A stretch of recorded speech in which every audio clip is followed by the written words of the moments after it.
درود پاک ایسا خوبصورت اور پیارا وظیفہ ہے جو ہر جگہ کام آتا ہے۔ بہت سارے لوگ ملتے ہیں جو معاشی طور پر، بزنس کے طور پر کسی پریشانی کا شکار ہوں گے، بعض اوقات روزی میں بے برکتی کا بھی لوگ شکوہ کرتے ہیں۔ ایسا ہی شخص نبی پاک علیہ الصلوۃ والسلام کی بارگاہ میں حاضر ہوا۔ حضرت سہل بن سعد رضی اللہ تعالیٰ عنہ سے مروی ہے، جاء رجل الی النبی صلی اللہ علیہ وسلم فشک الیہ الفقر وضیق العیش والمعاش۔ کہتے ہیں نبی پاک علیہ الصلوۃ والسلام کے پاس ایک شخص آیا اور اس نے شکایت کی، شکوہ کیا کہ یا رسول اللہ صلی اللہ تعالیٰ علیہ وسلم، میرے کاروبار میں بڑی تنگی ہے، بزنس بڑا ڈاؤن ہے، روزی میں بڑی، میں سمری بیان کر رہا ہوں، روزی میں بڑا ہاتھ تنگ ہے۔ فقال له رسول اللہ صلی اللہ تعالیٰ علیہ وسلم، جب اس نے بزنس کی تنگی کی شکوہ کیا تو نبی پاک علیہ الصلوۃ والسلام نے اس سے کیا فرمایا؟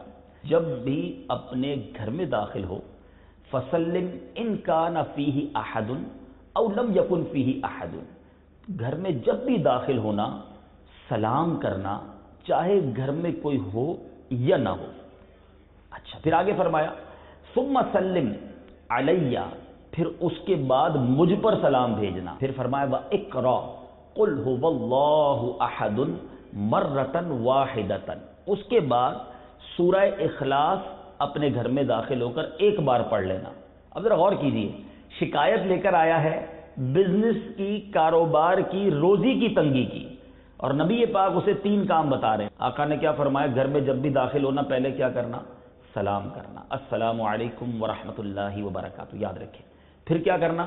پھر مجھ پر سلام بھیجنا۔ پھر فرمایا سورہ اخلاص۔ لوگ ادھر ادھر وظیفہ پوچھتے ہیں، میں آپ کو وہ وظیفہ بتا رہا ہوں جو کونین کے والی صلی اللہ تعالیٰ علیہ وسلم نے عطا فرمایا، حدیث پاک کے ذریعے عطا فرمایا۔